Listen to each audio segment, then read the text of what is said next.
Hello everyone, मैं हूं दीपिका। आज की इस वीडियो में आप सुनेंगे क्लास 9th की हिंदी पाठ्य पुस्तक स्पर्श भाग 1 का पद्य खंड, जिसका 10वां अध्याय है नए इलाके में खुशबू रचते हैं हाथ, जिसके कवि हैं अरुण कमल। इस अध्याय को 2 भागों में बांटा गया है। पहला भाग है नए इलाके में। तो आइए शुरू करते हैं। इन नए बसते इलाकों में जहाँ रोज बन रहे हैं नए नए मकान, मैं अक्सर रास्ता भूल जाता हूँ। शब्दार्थ: इलाका मतलब क्षेत्र और अक्सर मतलब प्रायः। प्रस्तुत पंक्तियों में कवि ने बस्तियों में तेजी से हो रहे निर्माण के बारे में बताया है।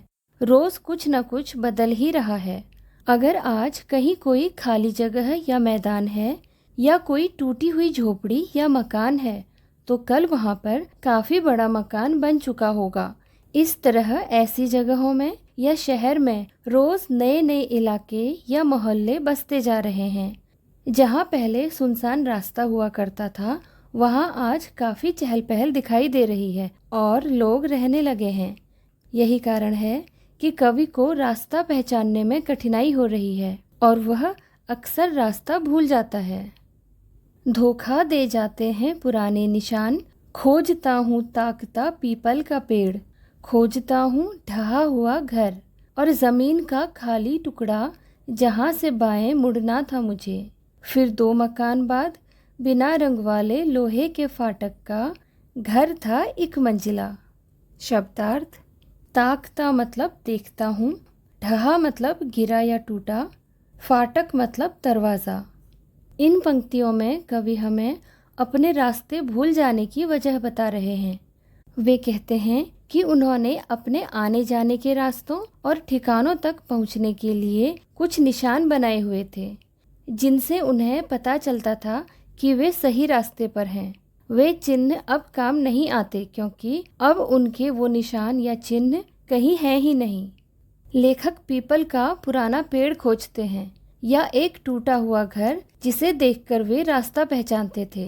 फिर वे ज़मीन का वो खाली टुकड़ा या मैदान ढूंढते हैं, जहाँ से उन्हें बाएं मुड़ना होता था, क्योंकि इस खाली प्लॉट के 2 मकानों के बाद ही तो उनका जाना पहचाना एक मंजिला घर था, जिसके बाहर बिना रंग वाला लोहे का फाटक लगा था।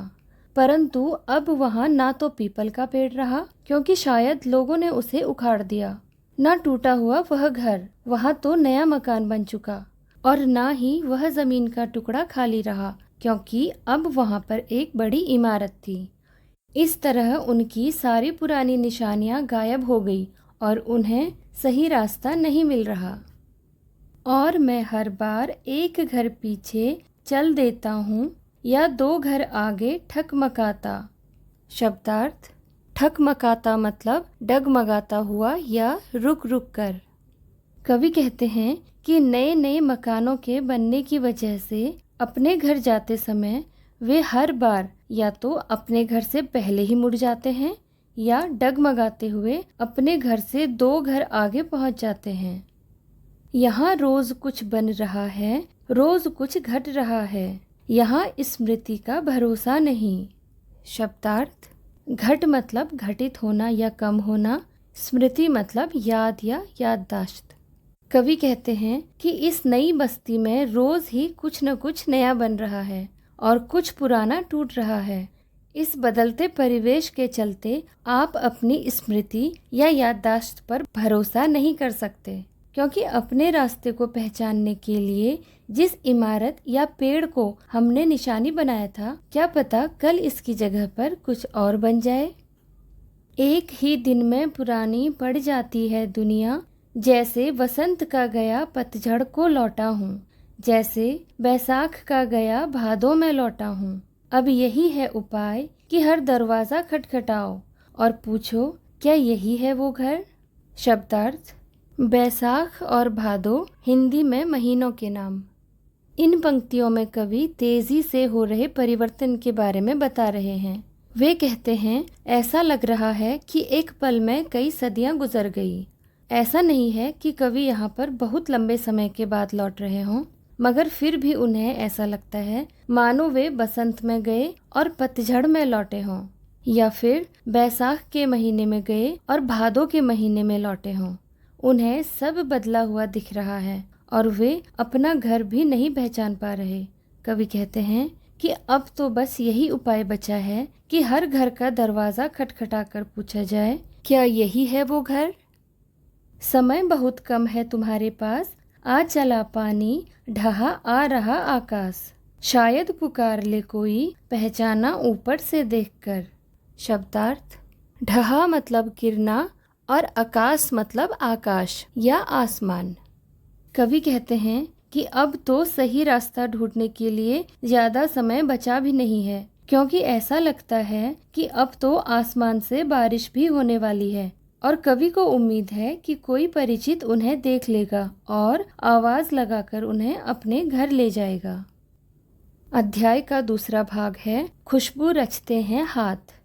कई गलियों के बीच, कई नालों के पार, कूड़े करकट के ढेरों के बाद बदबू से फटते जाते इस टोले के अंदर खुशबू रचते हैं हाथ, खुशबू रचते हैं हाथ। शब्दार्थ: नाला मतलब गंदे पानी को बहाने के लिए बनाया गया रास्ता और टोला मतलब छोटी बस्ती। प्रस्तुत पंक्तियों में कवि सुगंधित वस्तुओं यानी अगरबत्ती का निर्माण करने वाले मजदूरों के जीवन के बारे में बताते हुए कहते हैं कि हमारे समाज के ये मजदूर व श्रमिक लोग खुद बदबूदार बस्तियों में रहते हुए भी संसार व लोगों के जीवन में सुगंध फैलाने वाली अगरबत्तियों का निर्माण करते हैं। उन्हें अपने घर तक पहुंचने के लिए कई नालों और कूड़े करकट के ढेरों का सामना करना पड़ता है। बदबू के मारे इनकी नाक फटने को हो जाती है, फिर भी वे उसी कूड़े के ढेर व नाले के समीप अपने टोले बनाकर रहते हैं, यानी छोटी बस्तियों में रहने के लिए विवश हैं। ऐसे वातावरण में रहते हुए भी ये लोग संसार को सुगंधित करने का कार्य निरंतर करते रहते हैं।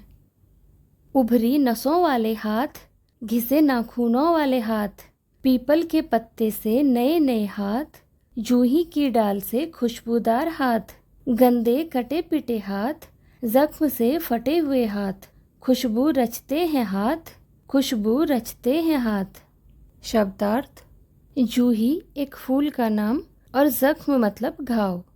कवि कहते हैं कि अगरबत्ती बनाने वाले कारीगरों के हाथ अलग अलग तरह के होते हैं।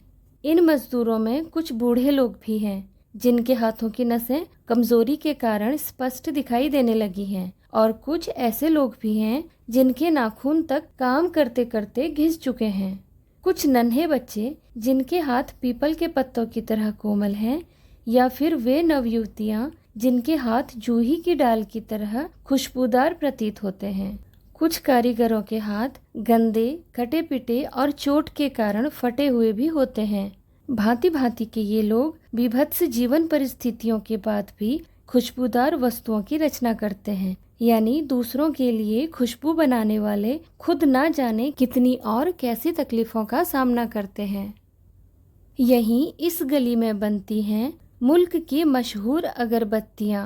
इन्हीं गंदे मोहल्लों के गंदे लोग बनाते हैं केवड़ा, गुलाब, खस और रात रानी अगरबत्तियाँ। दुनिया की सारी गंदगी के बीच दुनिया की सारी खुशबू रचते रहते हैं हाथ, खुशबू रचते हैं हाथ, खुशबू रचते हैं हाथ। शब्दार्थ: मुल्क मतलब देश और केवड़ा और रात रानी एक प्रकार के खुशबूदार फूल होते हैं। कवि कहते हैं कि देश की प्रसिद्ध अगरबत्तियां इन्हीं तंग गलियों में बनती हैं। इन्हीं गंदे मोहल्ले के गंदे लोग यानी गरीब लोग ही केवड़ा, गुलाब, खस और रात रानी जैसी अलग अलग खुशबू वाली अगरबत्तियां बनाते हैं। यह एक विडंबना ही तो है कि दुनिया की सारी खुशबू उन गलियों में बनती है जहां दुनिया भर की गंदगी समाई होती है, यानी स्वयं गंदगी में रहकर भी ये श्रमिक दूसरों के लिए खुशबूदार अगरबत्तियां बनाते हैं और पूरी दुनिया में सुगंध फैलाते हैं। आज के इस वीडियो में बस इतना ही। वीडियो में अंत तक बने रहने के लिए आपका शुक्रिया। तो मिलते हैं अगले वीडियो में एक नए अध्याय के साथ। Thank you.